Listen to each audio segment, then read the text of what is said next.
Hello friends, आपके अपने YouTube channel MIM news bulletin में आपका हार्दिक स्वागत है। बिहार के 7 फेज के अभ्यर्थी जो बहुत लंबे समय से अपनी बहाली का इंतजार कर रहे हैं, उनके लिए एक नई अपडेट निकलकर सामने आई है। साथ ही 6 फेज के जो अभ्यर्थी लगातार ये इस कोशिश में है कि 25 फरवरी 2022 को उनको नियुक्ति पत्र मिल जाए, उनके लिए भी जो ताज़ा अपडेट्स हैं उसकी तरफ आपको लेकर चलते हैं। सबसे पहले बात करेंगे बिहार के शिक्षा मंत्री के बारे में। उनका एक स्टेटमेंट जारी हुआ है। आज के अखबारों की अगर आप बात करें तो लिखा गया है कि 3rd राउंड की काउंसलिंग से छूट गए अभ्यर्थियों के लिए नई तिथि जल्द ही घोषित की जाएगी। यानी कि 6 फेज में एक और काउंसलिंग का राउंड कराने का जो सरकार का मूड है, उस पर शिक्षा मंत्री ने कहा है कि बच्चों के हक में लिया गया नीतिगत निर्णय, बाधा डालने वाले नवनिर्वाचित पंचायत प्रतिनिधियों के खिलाफ कार्रवाई का भी आदेश उन्होंने दिया है।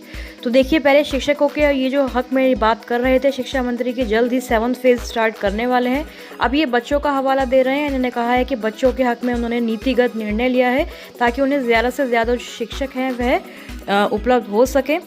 छठे चरण के तहत प्राथमिक शिक्षकों का नियोजन करा रही ऐसी नियोजन इकाइयां जहां विभिन्न वजहों से तृतीय चक्र की काउंसलिंग निर्धारित शेड्यूल पर नहीं कराई जा सकी है, वहां काउंसलिंग अलग से कराई जाएगी। शिक्षा विभाग बहुत जल्दी नई तिथि घोषित करेगा। तो देखिए, फिर से ये बहुत जल्दी और बहुत अतिशीघ्र जैसे वर्ड्स जो हैं अखबारों ने यूज़ करना शुरू कर दिया है। शिक्षा मंत्री विजय कुमार चौधरी ने विभाग के इस नीतिगत निर्णय को साझा करते हुए बताया कि काउंसलिंग की नई तिथि चल रहे वर्तमान 3rd राउंड के तहत ही घोषित की जाएगी। शिक्षा विभाग ने यह निर्णय बच्चों के हक में लिया है। शिक्षा मंत्री ने बताया कि विभाग ने पाया कि 3rd राउंड के काउंसलिंग के तहत अब तक नगरीय निकाय और प्रखंड स्तरीय कई नियोजन इकाइयों में काउंसलिंग नहीं कराई जा सकी है, तो कई नियोजन इकाइयों में स्थानीय अफसर ही अनुपलब्ध रहे। यहाँ तक कि कई नियोजन इकाइयों में नवनिर्वाचित पंचायती राज संस्थाओं के पदाधिकारियों ने नियोजन प्रक्रिया में अपेक्षित मदद भी नहीं की। यहाँ तक कि बिना कारण के भी अड़ंगा डालने की कोशिश की गई है, जैसा कि कई बार हमने आपको अपडेट्स भी दी हैं। शिक्षा मंत्री ने बताया कि इन्हीं सब वजहों के चलते काउंसलिंग नहीं हो सकी, लिहाजा अभ्यर्थियों के हक में शिक्षा विभाग को अलग से काउंसलिंग कराने का निर्णय लेना पड़ रहा है। तो देखिए, ये नियोजन इकाइयों पर ना तो कोई कार्रवाई कर रहे हैं, ना प्रतिनिधियों पर कोई एक्शन ले रहे हैं। सीधा जो एक और राउंड है काउंसलिंग का, उसके बारे में यहाँ पे प्लानिंग चल रही है। मतलब कि फिर से 6 फेज जो है आगे ड्रैग होता हुआ, डिले होता हुआ नजर आ रहा है। शिक्षा मंत्री ने जिला पदाधिकारियों को गुरुवार को यह भी निर्देश दिया है कि नवनिर्वाचित पंचायत पदाधिकारियों ने अगर कहीं वैध कारणों से काउंसलिंग रोकी है तो उस समस्या का समाधान किया जाए। जरूरत पड़े तो वहां नए सिरे से मेधा सूची प्रकाशित की जाएगी। देखिए, नई मेरिट लिस्ट भी प्रकाशित होने की बात हो रही है। अगर उनकी तरफ से अकारण ही व्यवधान पैदा किया जा रहा है तो उसे गंभीरता से लिया जाए, क्योंकि नियोजन कराना उनका दायित्व है। तो केवल गंभीरता से ही क्यों, इनको कार्रवाई करनी चाहिए उनके ऊपर, जो भी इसके लिए जिम्मेदार हैं। पहले जैसे उन्होंने कहा था कि DEO की जिम्मेदारी होगी। अब शिक्षा मंत्री ने निर्देश दिए हैं कि अनावश्यक और तौर पर व्यवधान डाल रहे नवनिर्वाचित पंचायत पदाधिकारियों के खिलाफ पंचायती राज अधिनियम और अनिवार्य शिक्षा के अधिकार अधिनियम के तहत कार्रवाई भी की जाएगी। चलिए, ये अच्छी बात है कि कार्रवाई तो एटलीस्ट करने की बात है। उन्होंने अभ्यर्थियों से अपील की है कि वे नियोजन प्रक्रिया में सहयोग करें। शिक्षा विभाग पारदर्शिता पूर्ण नियोजन पूरा कराने के लिए संकल्पशील है। उल्लेखनीय है कि प्रदेश में प्रारंभिक स्कूलों के लिए 11,000 से अधिक पदों के लिए 1200 से अधिक नियोजन इकाइयों में काउंसलिंग की प्रक्रिया अभी चल रही है, जिसका आज लास्ट डे यानी कि आज 28 जनवरी है। तो आज आखिरी दिन है 3rd राउंड की काउंसलिंग का।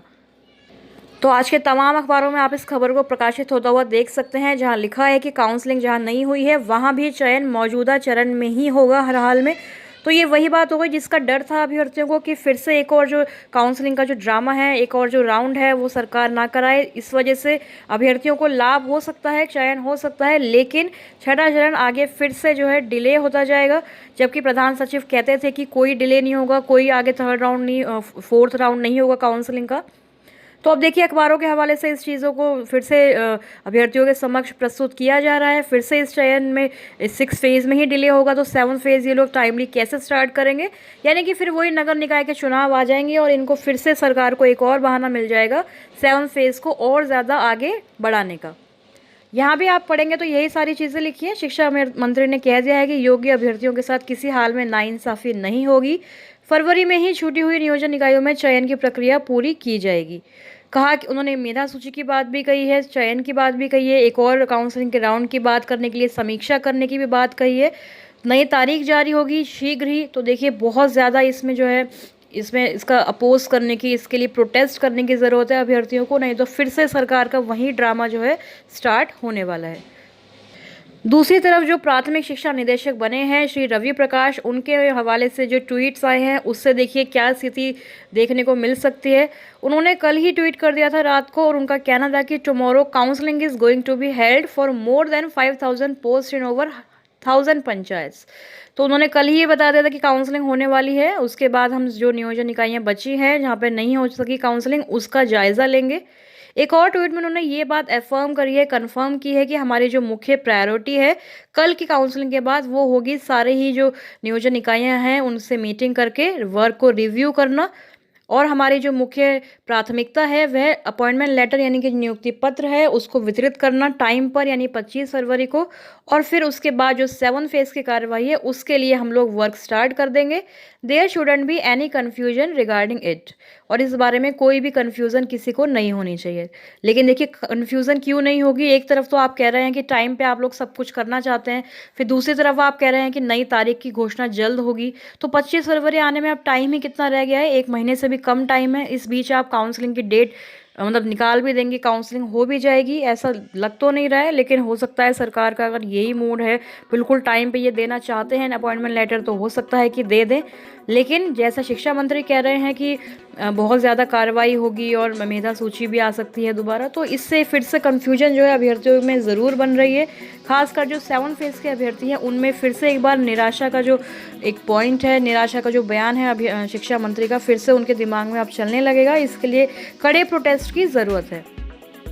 एक अन्य खबर में प्रकाशित हुआ है कि काउंसलिंग के लिए तमाम व्यवस्था के बाद भी प्रखंड स्तर पर आयोजित नियोजन में नहीं आए अभ्यर्थी, नहीं भरे गए पद। 1128 में 815 सीटें खाली रह गई हैं। तो देखिए नियोजन का जो एक फॉर्मूला है, जो ये लोग प्रक्रिया अपनाते हैं नियोजन करने के लिए, उसका तरीका ही ऐसा है कि बहुत सारी सीटें खाली रह जाती हैं, एक अभ्यर्थी एक जगह ही पहुंच सकता है, तो वो किस प्रकार से फिर दूसरी नियोजन इकाई में जाके काउंसलिंग करा लेगा। कई जगह ऐसा भी देखा गया है कि जो महिला सीटें हैं, रिजर्व कैटेगरी है, उस तरह के अभ्यर्थी वहाँ पहुँचे ही नहीं पहुँच पाए, तो उनकी काउंसलिंग नहीं हो पाई और ना ही उनका चयन हो पाया। तो इस वजह से इतनी सारी सीटें जो हैं वह खाली रह गई हैं।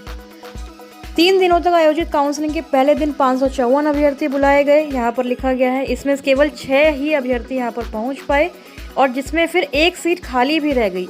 तो आप अंदाज़ा लगा सकते हैं कि शिक्षक नियोजन की जो प्रक्रिया सरकार द्वारा अपनाई जाती है उसमें कितनी ज़्यादा मतलब गड़बड़ी है, कितनी ज़्यादा वह प्रक्रिया केवल टाइम टेकिंग है और इसका कोई भी फ़ायदा नहीं है। और अभी भी इतनी सारी सीटें खाली हैं। संजय कुमार ने कहा था कि सारी 7 फेज़ में फॉरवर्ड हो जाएंगी और फिर से आगे ही कोई राउंड होगा काउंसलिंग का, अभी कुछ नहीं होगा। लेकिन फिर से हम ये देख रहे हैं कि सरकार की जो साजिश है एक बार फिर से 7 फेज़ को आगे बढ़ाने की और उससे पहले 6 फेज़ के अभ्यर्थियों को और ज़्यादा टालने की। तो देखते हैं आगे आज क्या अपडेट आती है। अभी तो फिलहाल के लिए यही बड़ी अपडेट थी। आगे की शिक्षक बहाली, एसटीटी या फिर 6-7 फेज़ की कोई भी लेटेस्ट अपडेट आती है उसको MIM न्यूज़ बुलेटिन पे आप प्राप्त करते रहें। इसी तरह चैनल से जुड़े रहें, जो नए जुड़े हैं वह सब्सक्राइब ज़रूर कर लें। Thank you for watching.